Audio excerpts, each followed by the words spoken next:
क्या हूँ मैं, कौन हूँ मैं, बस यही सवाल करती हूँ मैं। नारी हो तुम, बेचारी हो तुम, बस यही जवाब मिलता है मुझको। जब मैं बड़ी हुई समाज में, समाज की रस्मों को जाना पहचाना, तो अपने सवालों का जवाब मैंने खुद में ही पाया।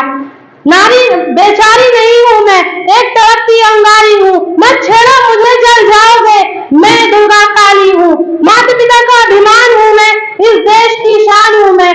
नारी हूँ मैं, नारी हूँ, इस देश का अभिमान हूँ मैं। Honorable Manager Sir, Principal, teachers and all my dear friends, wish you a very good afternoon to all of you. This is Suhana in front of you, daughter of Mr. Shakir Ali, and I belong to Dhanora. Today I want to talk about women empowerment.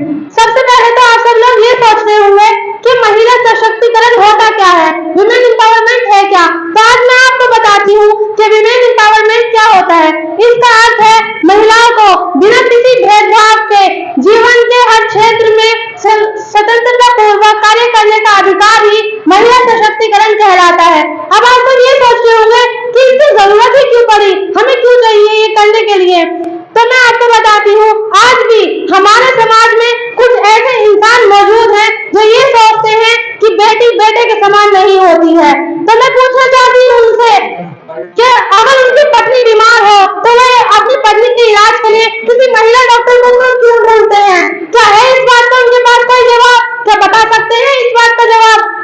कहने को तो नारी शक्ति की लंबी जुबान की शिकायत हर कोई करता है, फिर कोई क्यों नहीं गोरी लड़की से शादी करने के लिए तैयार होता है। क्या बता सकता है कोई इस चीज का जवाब?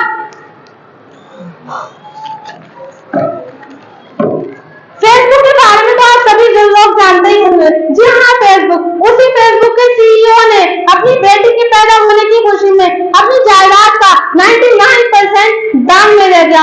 और दूसरी तरफ हमारे देश में एक पिता अपनी बेटी के दहेज को इकट्ठा करने की जिम्मेदारी में घड़ी तक पहनना भूल जाता है और हम कहते हैं कि हमारा देश तरक्की कर रहा है। वाह रे वाह, कितना अजीब रिवाज है हमारे देश का।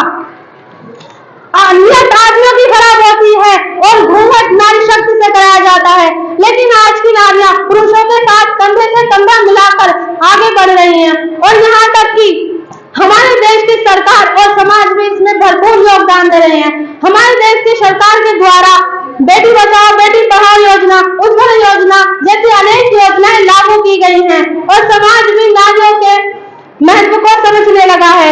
इसके अलावा भारतीय संविधान में राज्यसभा और लोकसभा ने भी नारियों की सीटों को आरक्षित रखी गई हैं।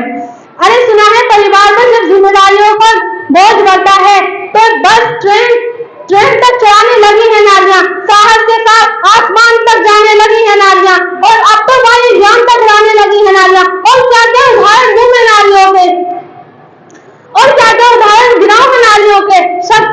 हर शक्ति को आजमाने लगी है नारियां और आजकल तो वीर जवानों की शहादत को कंधा देने के लिए शमशान घाट तक जाने लगी है नारियां। अगर हमारे देश में कल्पना चावला, बेटी जैसी महिलाएं न होती तो हमारे देश का नाम कौन रोशन करता। क्या बता सकता है कोई इस चीज का जवाब? मैं बेटी हूँ, मैं नारी हूँ, मैं सीता हूँ, मैं ही सरस्वती हूँ, पर पुरुषों की इस दुनिया में न जाने कैसी नीति दिखलाई है। कभी हार गए जीवन में हमें तो कभी हमसे अग्नि परीक्षा दिलवाई है। कलयुग हो या सतयुग हो, इल्जाम मुझी पर आता है, फिर भी ना जाने क्यों मुझे अंधेरी सड़कों पर चलने से मेरा मन घबराता है। मैं मरती हूँ, मैं डरती हूँ, पर सवाल मैं यही करती हूँ, न जाने कौन सा साया, न जाने कौन सी आहट है।